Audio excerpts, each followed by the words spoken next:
कोडरमा जिले के डोमचांच बाजार से निकलकर 22 वर्षीय रोशन कुमार ने न सिर्फ अपनी नेत्रहीनता को मात दी, बल्कि जेपीएससी में 340वां रैंक हासिल कर यह साबित कर दिया कि यदि संकल्प मजबूत हो तो कोई भी बाधा सफलता की राह नहीं रोक सकती। रोशन बचपन से ही निस्टिगमस नाम की बीमारी से पीड़ित हैं, जिसकी वजह से उनकी आंखों की रोशनी बहुत कम है। 22 साल की उम्र में यह रोशन की तीसरी सरकारी नौकरी है। इससे पहले उन्होंने पोस्ट ऑफिस की नौकरी प्राप्त की और फिर एसएससी सीजीएल पास कर सांख्यिकी पदाधिकारी के रूप में अपनी सेवाएं दी। अब उन्होंने जेपीएससी पास कर वित्त विभाग में पदस्थापित होने की ओर कदम बढ़ाया है। उनकी यह उपलब्धि के पीछे रामकृष्ण आईएएस एकेडमी के शिक्षक विभात सर की भी अहम भूमिका रही। जब विभात सर को पता चला कि रोशन दिव्यांग हैं और आर्थिक रूप से सक्षम नहीं हैं, तो उन्होंने रोशन की कोचिंग की फीस माफ कर दी। रोशन ने बताया कि विभात सर ने न सिर्फ पढ़ाई में उनका मार्गदर्शन किया, बल्कि उन्हें मानसिक रूप से भी मजबूत बनाया। वे एक शिक्षक से बढ़कर एक मार्गदर्शक और जीवन संघर्ष के साथी साबित हुए। रोशन की यह सफलता आज उनके माता पिता, भाई बहन और गुरु के लिए गर्व का विषय है।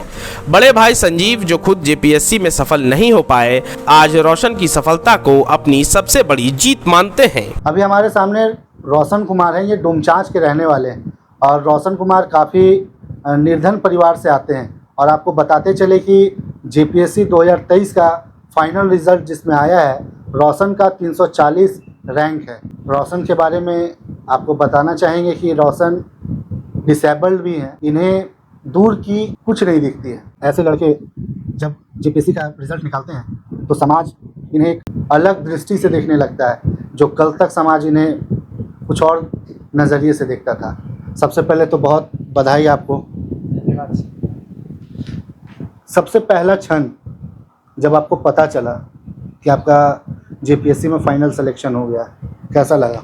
सर, जब रिज़ल्ट आया तो शुक्रवार को सुबह 4 बजे मेरा जेपीएससी का रिज़ल्ट आया था। सुबह हम जब उठे तो पहले टेलीग्राम पे देखे कि मैसेज चल रहा है, तो देखे रैंक 1, ये रैंक 2 ये लिखा जा रहा था। तो पहले रिज़ल्ट को डाउनलोड किए और जब तक डाउनलोड होता तब तक मेरे फ़ोन में फ़ोटो है मेरे घर के बगल के मंदिर का, विघ्न विनाशिनी माता मंदिर का। तो पहले उसमें प्रणाम किए, रूम में फ़ोटो था उसको प्रणाम किए और भगवान का नाम लेकर के बस रिज़ल्ट ओपन किए। ओपन करने के बाद मेरा रोल नंबर था सर 23237876। तो हम पहले 23 सर्च किए, बहुत सारा आया, फिर 23 सर्च किए, फिर बहुत सारा आया। जैसे हम 78 डालें तुरंत आया 7876 रोशन कुमार, झारखंड फाइनेंस सर्विस। तो फिर मतलब सर खुश हुए पूरा। फिर भैया बगल में ही सोए हुए थे, भैया को उठाए, इनका पैर पे प्रणाम किए कि भैया हो गया झारखंड फाइनेंस सर्विस में। फिर पापा को कॉल किए। मेरे पिताजी का भी एज 70 साल है और उनकी आंखों में ग्लूकोमा होने के कारण दिखाई नहीं देता। तो पहले पिताजी को हम कॉल किए और सबसे पहले आपको बताना चाहेंगे कि इनका जो स्टोरी है ना, वो एक हट के है। मतलब आप भी सुनेंगे तो आश्चर्य करेंगे। इनको पहले ये नहीं पता होता है कि ये डिसेबल्ड रहते हैं। बचपन से ही किसी भी पढ़ाई के दौरान बुक्स ये सब जो पढ़ते थे वो एकदम आंखों के सामने लेके पढ़ाई करते थे। घर में इसके चलते इन्होंने मार भी खाया, लेकिन जब देखते थे कि आसपास में कोई नहीं है तब पढ़ाई करते थे, क्योंकि और लोग आते तो इनको डांट फटकार करते। ये इनके घर की माली स्थिति बढ़िया नहीं थी। इनके घर में 6000 रुपया मात्र घर पे आता था, उसी से सब कुछ चलता था। पिताजी रिटायर कर गए थे, पारा शिक्षक थे। उस समय 6000 ही पारा शिक्षकों को मिलता था। घर में माली स्थिति कैसे बढ़िया हो, उसके लिए इन लोगों के दिमाग में ख्यालात आया कि हम पिताजी का वृद्धा पेंशन बनवा देंगे तो वहाँ से 1000 रुपया बढ़ जाएगा। वृद्धा पेंशन जब बनवाने के लिए जाते हैं तो पिताजी को मोतियाबिंद हुआ रहता है। आइए इनसे ही सुनते हैं कि क्या हुआ है। क्या जिस टाइम आप वृद्धा पेंशन का फॉर्म भरवाने गए होंगे तो डॉक्टर से लिखवाना पड़ता होगा। डॉक्टर पास गए तो क्या हुआ? नहीं सर, वो रियलिटी ये था कि मतलब 2021 में पिताजी मेरे रिटायर कर चुके थे और घर में भैया ही पढ़ा के घर चलाते थे। तो समय सर 6000 रुपया में घर चलता था। तो वृद्धा पेंशन में का फॉर्म उस टाइम भरवा रहा था, तो मेरे घर के आसपास के सबका भरा हुआ था। तो 1000 रुपया तो मंथली आ जाता। तो मेरे हुआ ये कि कुछ कारण से मेरे पिताजी का नहीं बन पाया था। तो हम लोग सोचे कि यार 1000 जो आता है वो भी नहीं आ रहा। तो अगल बगल के कोई लोग राय दिए कि सरकारी हॉस्पिटल में पिताजी को जाके दिखाओ, उनका आँख का कंडीशन वैसे ख़राब है। वो डॉक्टर उनका चेक करेंगे, उनका डिसेबिलिटी सर्टिफिकेट बना देंगे तो विकलांग पेंशन भी बन जाएगा, मंथली 1000 रुपया आने लगेगा। तो घर का हम सोचे कि ठीक है, घर का इनकम 6000 से 7000 हो जाएगा तो ठीक है। तो पिताजी को लेकर के गए और हम भी अपना फॉर्म लेकर के गए। तो पिताजी को जब लेकर के गए, हम भैया और पिताजी गए थे। उस टाइम सर कोडरमा ज़िला में सुविधा नहीं था कि विकलांगता जांच की जा सके, तो हम लोग को रिम्स भेजा गया। तो रिम्स जब गए तो रिम्स का फर्स्ट डे डॉक्टर चेक किए तो मेरे पिताजी का आँख का मतलब ऐसे मोतियाबिंद हुआ पड़ा था। तो डॉक्टर कहे नहीं, पहले इनका ऑपरेशन कराना होगा, नहीं बन पाएगा इनका। और डॉक्टर मतलब थोड़ा रूडली बहुत बिहेव किए थे उस दिन। तो फिर उस दिन क्या हुआ कि वहाँ के जो स्टूडेंट्स थे वो लोग मतलब अच्छे थे। वो लोग बोले कि अच्छा ठीक है, आप आज भर किसी तरह रुक जाइए, कल डॉक्टर आएंगे, वो अच्छे हैं, वो आपका बात समझ जाएंगे, वो आपका बात समझेंगे, आपको मतलब आपको ज़रूर हेल्प करेंगे। तो उसी दिन रिम्स हॉस्पिटल के बाहर जो बरामदा है वहाँ हम लोग नीचे बिछा करके हम भैया और पापा सोए हुए थे रात में। अगले दिन सुबह हुआ तो फिर गए, फिर से नंबर लगवाएं, डॉक्टर से चेक करवाएं, पिताजी भी चेक करवाएं। तो पिताजी के आँख का तो बहुत समस्या था, दोनों ही आँख खराब ही था। तो डॉक्टर देखे तो वो कहे आँख तो खराब है, बन जाएगा, लेकिन एक आँख में मोतियाबिंद है। अगर आपका एक ही आँख खराब है, उस हिसाब से मोतियाबिंद है, तो हम लोग को कंफर्म पता नहीं चल पा रहा आपका डिसेबिलिटी परसेंटेज दें क्या, इसलिए वो नहीं हो पाएगा। और मेरा जब चेक किए तो डॉक्टर देखें तो जो दूर वाला पढ़ाते हैं तो उसमें पढ़ाएं तो हम सबसे ऊपर वाला ही पढ़ पा रहे थे, सबसे जो बड़ा अच्छा रहता है वो, उससे ज़्यादा हमको कुछ दिख ही नहीं रहा था, वो भी धुंधला दिख रहा था। तो डॉक्टर बोले कि ऐसे कैसे दिख रहा है, क्योंकि सर बचपन से ही ऐसा ही है। फिर वो बोले कि तुम मतलब ऐसे बुक वगैरह पढ़ के दिखाओ, तो पढ़ें तो एकदम यहाँ से पढ़ें उनके सामने, जो वहीं से दिख ही रहा था। तो वो बोले कि यार तुम मतलब कैसे पढ़ते हो, तो बताएं कि सर बस इसी तरह हम पढ़ते हैं, इसका अलावा मतलब पढ़ाई लिखाई मेरा इसी तरह ही चला है अभी तक। तो फिर वो बोले उनको, सर को अपना समस्या बताएं कि सर वहाँ इसलिए कि अगर ऑनलाइन एग्ज़ाम वगैरह देते हैं तो कंप्यूटर में क्वेश्चन रहेगा, हम कैसे पढ़ेंगे, कैसे कंप्यूटर में ये अपना आंसर देंगे, हमको सोच चिंता होता है। तो फिर डॉक्टर चेक किए, वो मतलब वो डॉक्टर का नाम शायद सुनील कुमार था, वो मतलब बहुत अच्छे थे। वो फिर मेरा जांच करवाएं सब अलग अलग जगह पे, लगभग 2 से 3 घंटा मेरा जांच चला। और जांच करने के बाद फिर वो अपने कैबिन में बुलाए हमको, पिताजी को। वो बोले कि देखिए आपका पिताजी का तो हम डिसेबिलिटी नहीं बना पाएंगे, लेकिन आपका हम बना देंगे। वो लिख दिए कि विजुअल डिसेबिलिटी 40%। और फिर मतलब ऐसे मेरा डिसेबिलिटी सर्टिफिकेट वो फिर सदर अस्पताल दिखाएं और हो गया। उस टाइम डॉक्टर कहते कि बाबू जो तुम्हारा समस्या है वो तो हम ठीक नहीं कर सकते, लेकिन देखो अब इससे तुमको जो मदद होगा वो हो जाएगा। देखिए, कहीं ना कहीं जब लोग सफलता प्राप्त करते हैं तो सिर्फ लोग उनका सफलता देखते हैं, लेकिन एक सफलता के पीछे कई अध्याय जुड़े होते हैं। आप बात करिए 1000 के चलते कोडरमा में जब इनका वृद्धा पेंशन के लिए नहीं बन रहा था डिसेबिलिटी सर्टिफिकेट, तो रांची रिम्स जाते हैं, वहाँ पर 2-2 रात उसी रिम्स में बिताते हैं, बोल रहे हैं कि नीचे दरी चादर बिछा के सोए। उसके बाद पता चलता है कि उन पिताजी का भी नहीं बनेगा, इनका उसी दरमियान बना। शायद ये आपके लिए बहुत हेल्पफुल भी रहा उस टाइम। सर मतलब हमको अभी लगता है कि मेरे लाइफ का एक चेंजिंग पॉइंट रहा वो सर, क्योंकि वो सारा समस्या जो हम उसका पहले झेलते थे, जो किसी को नहीं बोल सकते थे, वो सारा समस्या का समाधान बस एक ही था, विजुअल डिसेबिलिटी 40%। क्योंकि जो मेरा हैंड राइटिंग बचपन से ख़राब था और हम लिख नहीं पाते थे, हमको स्क्राइब का फैसिलिटी एग्जाम में मिल गया कि जो हैंड राइटिंग से हम बचपन से अच्छे थे हम लिखने में, हमको पता चला कि हमको ये फैसिलिटी मिल जाएगा जो कि कोई दूसरा कोई मेरे बदले लिख दे। और जो फॉन्ट साइज़ हमको क्वेश्चन पढ़ने में दिक्कत होता था, हमको कोई पढ़ने वाला मिल जाएगा। ये सब सुविधाएं तो उसके बाद ही हमको मिल पाया ऐसा। देखिए, आपको बताते चले कि जब इनको 40% डिसेबल का मिला इनको, तो उससे इनके लिए फ़ायदा भी था और नुकसान भी था। अब नुकसान कैसे था वो हम आपको समझाते हैं।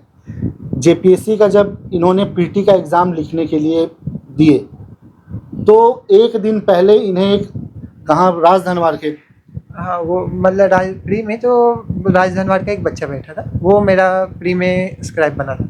तो वो मतलब ठीक था, क्योंकि प्री के टाइम में तो कोई फ़र्क नहीं पड़ता है, कोई भी स्क्राइब बने, वो तो टिक मारने वाला ही एग्ज़ाम है। मेंस के टाइम में थोड़ा दिक्कत हुआ था, लेकिन फिर मेरी छोटी बहन स्क्राइब बनी और मैंने मेंस का एग्ज़ाम लिया। पीटी के टाइम में राजधनवार स्कूल में पढ़ने वाला एक 11वीं का बच्चा था वो। अच्छा, शायद 11वीं 12वीं का भी बच्चा होगा। हम तो स्कूल के बारे में, वो बच्चा से तो हम शायद 3 ही घंटा भेंट किए, जो जितना देर एग्ज़ाम चला 2 से मतलब, और फिर मतलब कॉन्टेक्ट तो वैसा नहीं रहा। ये बताते जाते थे कि इसमें तुम एक वाले क्वेश्चन में ए टिक करो, बी वाले में ये टिक करो, और वो बच्चा टिक करता रहा। आई मेंस की बारी, मेंस में फिर वही समस्या। तो उस टाइम इनको एक रियायत दिया गया कि आप परिवार से किसी को भी ले जाके लिखवा सकते हैं। कौन लिखा था उस टाइम एग्जाम? सर मेरी छोटी बहन स्नेहा लिखी थी। वो उस टाइम मैं क्लास 11th में पढ़ रही थी। 10th उसका पास ही हुआ था और 11th में वो गई थी। तो मेंस के टाइम में भी बोला गया कि स्कूल की तरफ से बच्चा रहिएगा।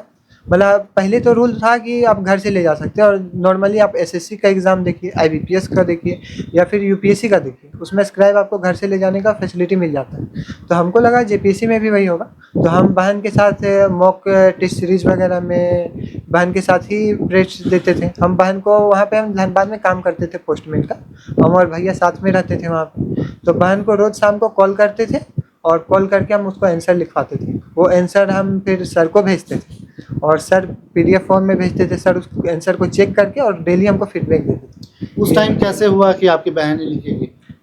सर मतलब एक अनुमान था, क्योंकि एसएससी का बोले ना, एसएससी सीजीएल एग्ज़ाम हो। ये कब पता चला आपको कि आपकी बहन अपीयर हो सकती हैं? आपको कब पता चला? सर लिख सकते हैं। वो सर नोटिफिकेशन में एक बार रूल में था जेपीसी का, उसमें हम पढ़े थे कि ऐसा रूल है।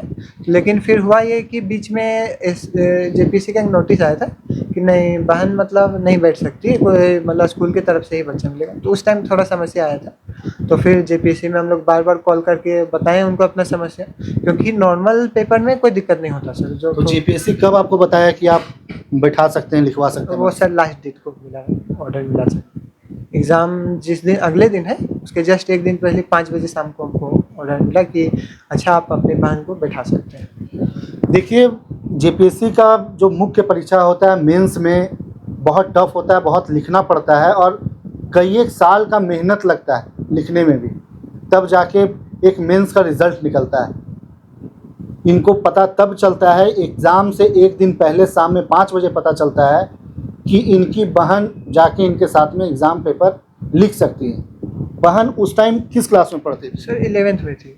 उसमें भी सर हुआ ये कि हम मतलब बहुत बार कंप्लेन किए थे, तो आशा फिर छोड़ दी थी। लास्ट डे हम चली गए थे कि नहीं, अब जो होगा अब भगवान का नाम लेकर के एग्ज़ाम दे लेना है। फेल तो फेल ही सही, अब एग्ज़ाम ना देने से तो बेटर है कि कुछ भी हो एग्ज़ाम दे लें। तो फिर लास्ट में सर को कॉल किए कि सर बस आशीर्वाद चाहिए, कल से एग्ज़ाम स्टार्ट है। तो सर को जब पता चला कि नहीं, मतलब कि बहन मेरी नहीं बैठने वाली, तो सर राय दिए कि नहीं, तुम प्रिंसिपल से बात करवाओ मेरी, तुम जा कर के जेपीसी में बात करो। तो जेपीसी में कॉल किए तो उनका रिस्पांस फिर अच्छा था। उस लास्ट डेट को रिस्पांस वो दिए कि अच्छा आप आधा घंटे में कॉल कीजिए, आपका समस्या हम लोग देख रहे हैं, देख करके हम ये करेंगे। फिर जब मतलब आधे घंटे बाद फिर से कॉल किए हम उनको, तो फिर वो बोले कि जो बहन है आपकी, उनका आप एजुकेशनल वेरिफिकेशन भेजिए, उनका आप आधार कार्ड भेजिए। तो हम भेजें। वो बोले कि आपको रूल रेगुलेशन मालूम है ना? तो बोले हाँ सर, जो नॉर्मल रूल है कि वो जो कैंडिडेट स्क्राइब बन रहा है वो उसका एलिजिबिलिटी क्राइटेरिया फुलफिल नहीं करना चाहिए, और ये तो क्लास 11 में है।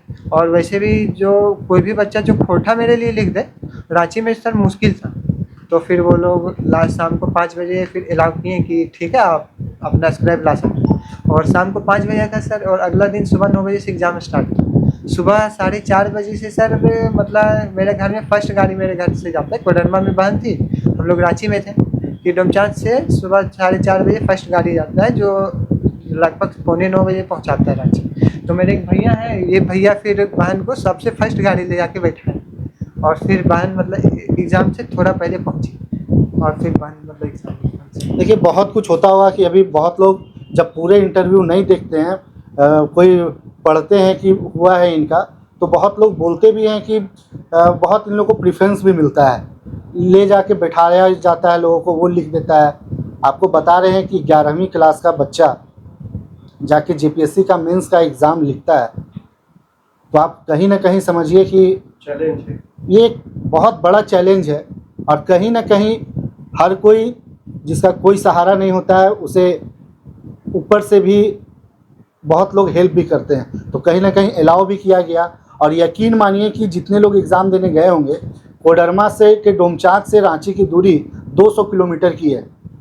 सभी लोग एक दिन पहले जाके, कोई 2 दिन पहले जाके रांची में रह रहा था, एग्ज़ाम की तैयारी कर रहा था कि हमको एग्ज़ाम 2 दिन बाद लिखना है तो थोड़ा सा फ्रेश रहें। इनका जो राइटर था, इनकी जो बहन थी, सुबह के गाड़ी से 5 बजे के गाड़ी से पौने 9 बजे एग्ज़ाम के सेंटर के पास पहुंचती है। महज 15 मिनट में वो फ्रेश होके एग्ज़ाम को सेंटर में जाती हैं। उसके बाद ये क्या जैसे बता रहे थे, और आपकी जो बहन थी वो लिखते जा रही थी दरअसल। सर हम लोग 2 कैंडिडेट थे वो क्लास में, दोनों विजुअली चैलेंज थे। तो एक कैंडिडेट को तो स्कूल की तरफ से स्क्राइब मिला था और मेरा स्क्राइब मेरी बहन थी। एक क्लास के दूसरे कोने में, हम क्लास के दूसरे कोने में थे और सामने एक इन्विजिलेटर, दोनों पे नज़र रखे हुए थे कि हम जो बोल रहे हैं वही मेरा कॉपी में लिखा जाना चाहिए। बस फिर हम क्वेश्चन में बहन पढ़ती थी, हम उसका आंसर प्रॉपर देते जाते थे और वो टाइम के हिसाब से हम आंसर दिए और मेरी बहन उसको लिखी। ठीक है, एग्ज़ाम पास कर गए, मेंस का भी पास हो ही गया। उसके बाद आप सर जब प्री क्वालिफाई किए थे, तो प्री जिस दिन क्वालिफाई किए थे उससे मेंस उस डेट से मेंस का जब एग्ज़ाम देना था 58 दिन का समय बचा था। तो उस दौरान हम सर को कॉल किए थे और सर को बताएं कि सर हम आंसर राइटिंग का सर विभाग सर रामाकृष्णा ये से करेंगे। तो सर को बताएं कि सर आंसर राइटिंग का हमको कोई नॉलेज है नहीं सर अभी फ़िलहाल। तो फिर सर उसी टाइम बोले थे कि बाबू मतलब ये जो कोर्स वगैरह ले लो, शांति से पढ़ो, कि यही तेरा 58 दिन का समय है जिसमें तुम अपना किस्मत बदल सकते हो तो बदलो, क्योंकि ये 58 दिन अगर तुम मेहनत कर दिए तो तुमको अधिकारी बनने से कोई नहीं रोक सकता।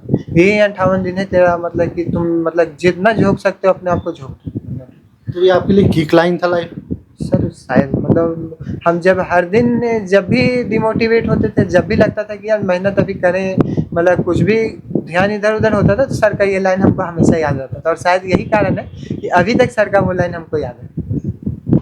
देखिए, इन्होंने पीटी के बाद मेंस की जो तैयारी थी, कहीं ना कहीं जीवन में सफलता में गुरुओं का भी हाथ रहता है।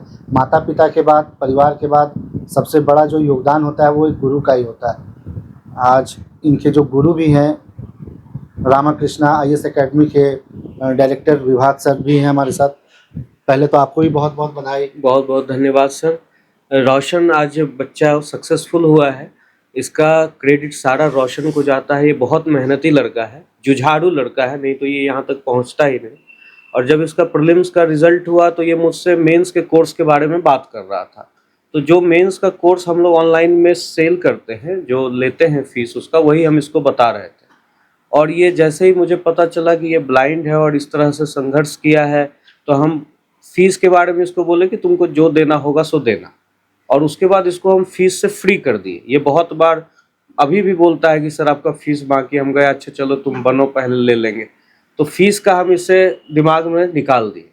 उसके बाद रहा कि इसको हमको मोटिवेट करना था। हमें पता है कि ब्लाइंड कैंडिडेट है, 2 सीट है अगर, तो 2 सीट लोगों को नौकरी होनी है।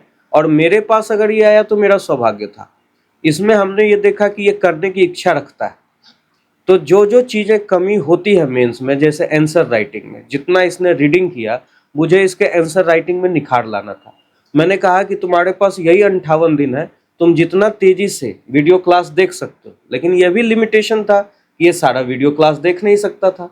तो मैंने कहा कि कुछ इकोनॉमिक्स है, साइंस है, खोटा है, ऐसे सब्जेक्ट को तुम ब्रह्मास्त्र बनाओ और इसी में तुम वीडियो देखो, बाकी किसी में वीडियो देखने की ज़रूरत नहीं है। और तुम अपना क्वेश्चन को जब लिखते हो तो वो कॉपी लिख लिख कर मुझे दिखाओ। तो इसने जैसा कि बताया कि ये बोलता था, इसकी बहन लिखती थी, फिर PDF बनाता था। तो कई बार ऐसा होता था कि PDF इसका ना अच्छा नहीं बनता था, तो मुझे ये पता नहीं चल पाता था कि ये PDF कौन बना रहा। तो मैं इसको डांटता था कि तुम कैसे PDF बना रहे हो। अब उस समय मुझे नहीं पता कि ये PDF तो गांव में इसकी बहन बनाकर भेज रही है, जिसको ये फ़ोन पे डिक्टेट करता था आंसर। फिर ये PDF सुधरवा के सॉरी सर, प्लीज़ सर, ऐसे लिखता था मैसेज।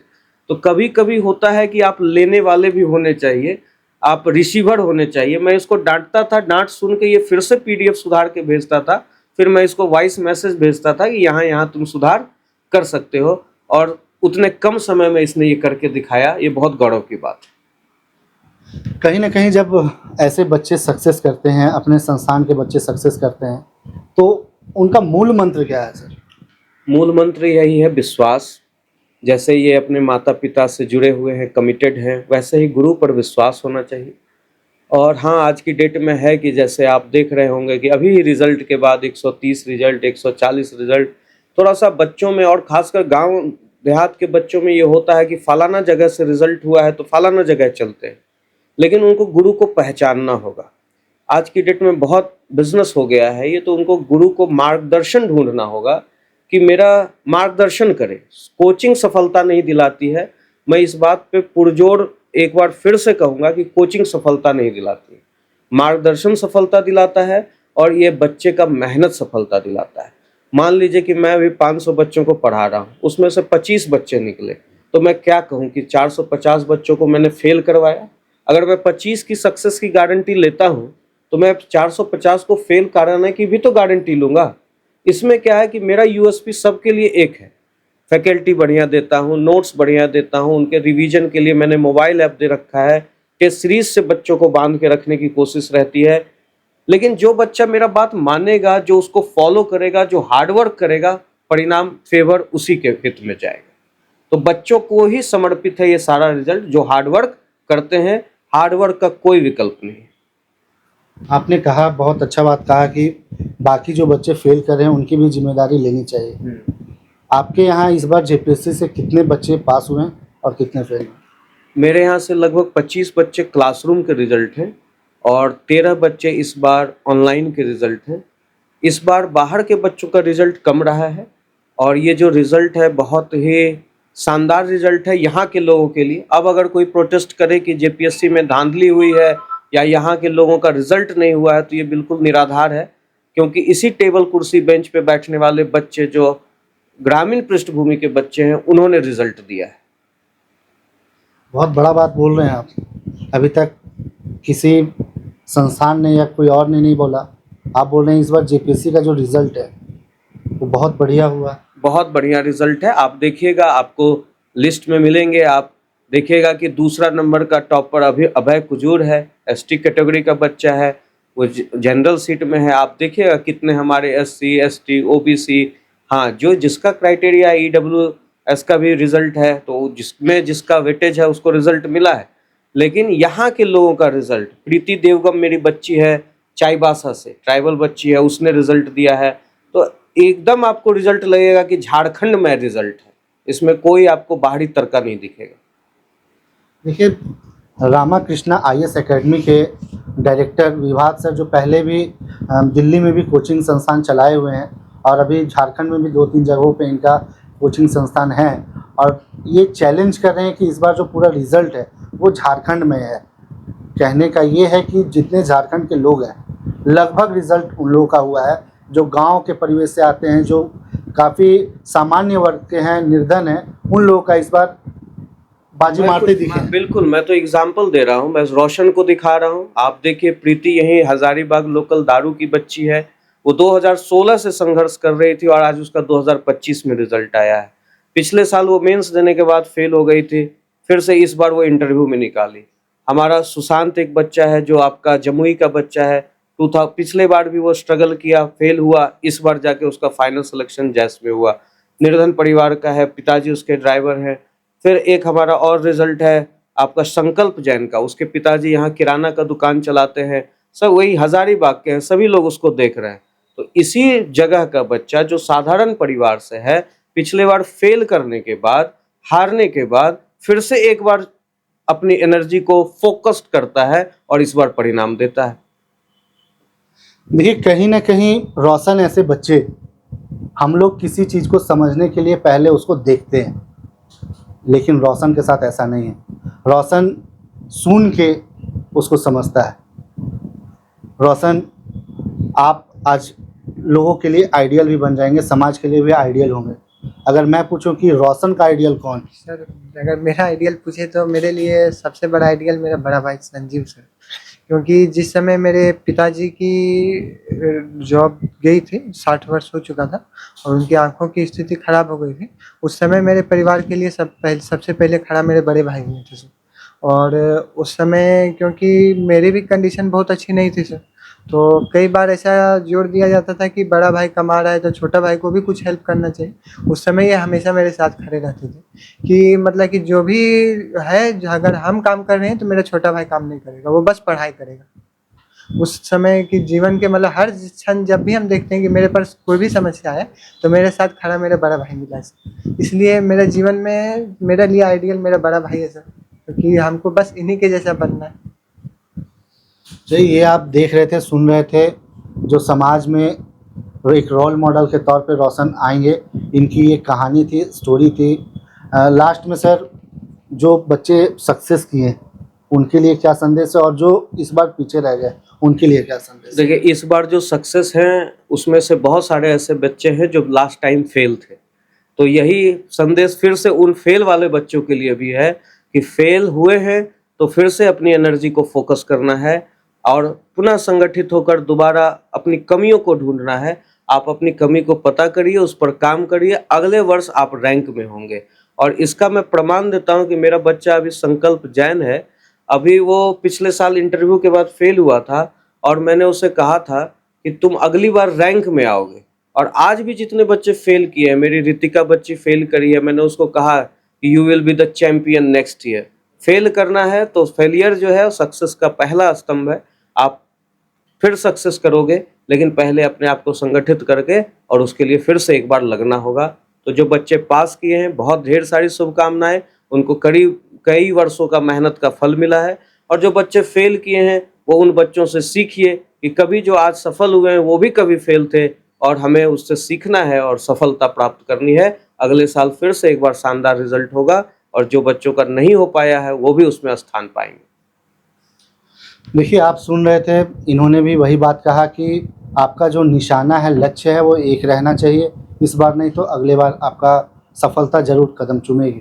फिलहाल के लिए इतना ही। मैं सितेश कुमार, द फॉलोअप, हजारीबाग। गोल, जहां 27 वर्षों के सफर में 17,000 से भी अधिक छात्रों ने डॉक्टर एवं इंजीनियर बनकर भरे सफलता की ऊंची उड़ान। जहां साधारण छात्र भी झारखंड टॉपर्स बनकर बना रहे इतिहास। दूरदर्शी शिक्षाविद श्री विपिन सिंह के मार्गदर्शन में मेडिकल एवं इंजीनियरिंग के लाखों छात्रों के लिए आशा की किरण के रूप में गोल, नेशंस लीडिंग इंस्टीट्यूट। सरकारी परीक्षा की तैयारी का सबसे भरोसेमंद नाम NIBM। अच्छा कोचिंग ढूंढ रहे थे तो फिर गूगल में ही बताया कि यहाँ का रेटिंग भी बहुत अच्छा था। पुरुलिया से आए हैं यहाँ पर कोचिंग करने के लिए। NIBM के बारे में मेरे एक भैया हैं जो पिछले साल ही बैंकिंग यहीं से प्रिपरेशन किए और इस बार IBPS PO में सिलेक्शन लिए। मेरा अभी फाइनल सिलेक्शन हुआ है RRB PO में, उत्तर बिहार ग्रामीण बैंक में। मेरा फाइनल सिलेक्शन RRB PO में हुआ है। बायोम सिर्फ मेडिकल प्रिपरेशन का संस्थान। बायोम से लगातार दूसरी बार नीट UG में 700 मार्क्स पर। 10th पास स्टूडेंट्स के लिए फाउंडेशन कोर्स, 11th पास स्टूडेंट्स के लिए फ्रेशर कोर्स और 12th पास स्टूडेंट्स के लिए टारगेट कोर्स 17 अप्रैल से शुरू हो रहे हैं। कॉल 7360066190 और visit Biome, circular road near women's college and Hinoo, Ranchi. thefollowup.in. Like, share and subscribe. www.thefollowup.in